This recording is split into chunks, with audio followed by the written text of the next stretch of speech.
Қайырлы күн баршаңызға. Бүгін сіздермен бірге карамельный пирог жасайтын боламыз. Алдымен електен өткізілген ұнымызға қопсытқыш, шекер, бөлме температурасындағы сары май жақсылап араластырамыз.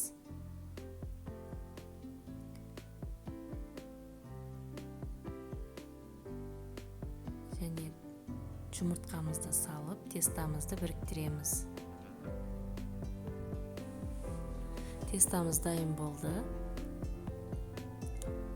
Енді салмасын жасайтын боламыз. Салмасына қаймақ, қоюландырған сүт,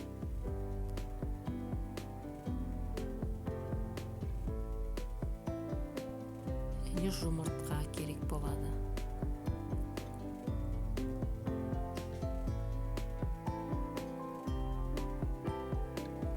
Форма диаметрі 24, менде салмамызды салып 180 градуста 30 минутта пісіріп аламыз.